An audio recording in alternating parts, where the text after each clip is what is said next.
আসসালামু আলাইকুম রহমতুল্লাহ।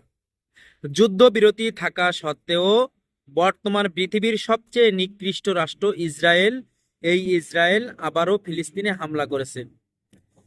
গেল এক সপ্তাহ যুদ্ধবিরতি ছিল, এই যুদ্ধবিরতির শর্ত ভঙ্গ করে ইসরায়েল আবারও ফিলিস্তিনে হামলা করেছে।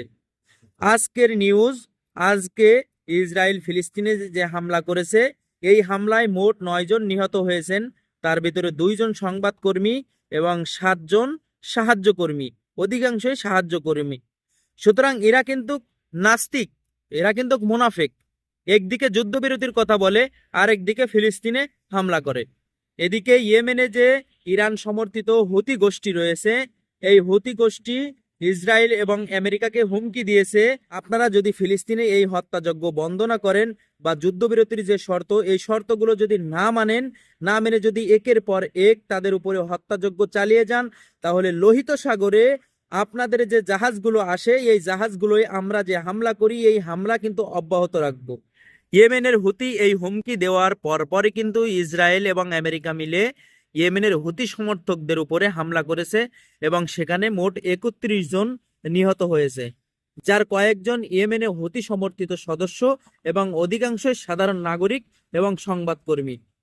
এই হামলাটি করা হয়েছে ইয়েমেনের যেসব বড় বড় লিডার আছে, বড় বড় নেতা আছে, ইয়েমেনের হুতি সমর্থিত যেসব নেতা আছে, এই নেতাদেরকে লক্ষ্য করে তারা এই হত্যাযজ্ঞ চালিয়েছে।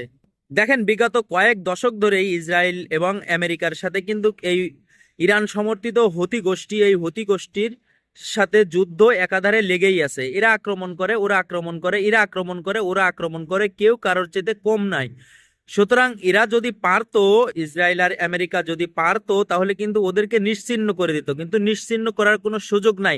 কারণ এই হুতি সমর্থকদের পিছনে আছে ইরানের শক্তি। আর ইরান কি আপনারা জানেন? ইরান অলরেডি পারমাণবিক যে অস্ত্র, এই অস্ত্র বানিয়ে ফেলেছে। যুক্তরাষ্ট্রের যে গোয়েন্দা সংস্থা রয়েছে, এই গোয়েন্দা সংস্থা কিন্তু ইরান থেকে, ইরানের যে পারমাণবিক অস্ত্রের কেন্দ্র রয়েছে, সেখান থেকে তাদের কাগজপাতি চুরি করছিল। সুতরাং এই আমেরিকা কিন্তু চোর। এই আমেরিকা এবং ইসরায়েল, এরা ইরান যে পারমাণবিক অস্ত্র বানাচ্ছিল সেখান থেকে তাদের তথ্য চুরি করছে হামলা করে। সুতরাং এরা চোর। সুতরাং ওই যে নথিগুলো আনছিল, ওই নথিতেই কিন্তু ছিল যে ইরান পারমাণবিক যুদ্ধ বানানোর 90% কাজ সম্পন্ন করে ফেলেছে। সুতরাং ইরানকে হারানো অত সহজ না। আর ইরান সমর্থিত যে হুতি রয়েছে ইয়েমেনে, তাদেরকেও হারানো অত সহজ না।